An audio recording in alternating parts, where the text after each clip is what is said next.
ओम साई राम। एक बार नारायण गोविंद चांदोरकर जी एक रूढ़िवादी ब्राह्मण थे। उनका स्थूल मोटा शरीर होने पर भी वह उन्हें ऊंची पहाड़ियों पर बने मंदिरों में जाने की बहुत उत्सुकता रहती थी। अब शिरडी से 40 मील दूर हरिश्चंद्र पहाड़ी पर देवी का एक मंदिर था। मंदिर तक जाने का रास्ता बहुत पथरीला, कांटेदार झाड़ियों से भरा, पेड़ रहित था। रास्ते में कहीं भी पानी की व्यवस्था नहीं थी, ना ही आराम करने की कोई छावदार जगह थी। गर्मी के दिन थे। अब बहुत ऊपर चढ़ने के बाद अब नाना जी बहुत थक गए और उन्हें तेज धूप और थकान के कारण उनको बहुत प्यास लगने लगी। अब वे इतने परेशान होने लग गए। उन्होंने अपने मित्रों से बोला, अगर बाबा यहाँ होते तो मेरी प्यास बुझाने के लिए मुझे पानी अवश्य देते।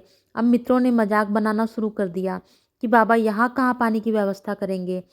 अब नाना के इस मित्र के पास ईश्वर के लिए दिए हुए नेत्र थे, लेकिन उसमें श्रद्धा और विश्वास की कमी थी कि अगर तुम्हारे बाबा यहाँ होते तो वो भी क्या करते। अब अब वो एक इतना थक गए कि वे एक पत्थर पर जाकर बैठ गए। अब उन्होंने वहाँ साईं बाबा से प्रार्थना की कि बाबा कृपया मेरी प्यास किस तरीके से बुझाइए। तभी उन्होंने अपने सामने से आते हुए एक भील को देखा और इधर द्वारका माई में बाबा के जो भक्तगण थे बैठे हुए थे द्वारका माई में। तो बाबा दूर बैठे बैठे बाबा को सभी ज्ञान रहता था। बाबा ने अपने भक्तों से कहा कि नाना, अरे हमारा नाना बहुत प्यासा है, क्या हमें उसको प्यास बुझाने के लिए अंजलि भर पानी नहीं देना चाहिए। क्योंकि बाबा को तो हर समय हर स्थान पर घटने वाली घटना का पूर्व ज्ञान हो जाता था। अब जो सामने से भील आया, नाना ने उस भील से पूछा, अरे भाई मैं बहुत प्यासा हूँ, क्या यहाँ कहीं पानी मिलेगा। तो उस भील ने कहा कि अरे जिस आप पत्थर पर आप बैठे हैं वहीं पर तो पानी है, कृपया इस पत्थर को हटाकर देखिए।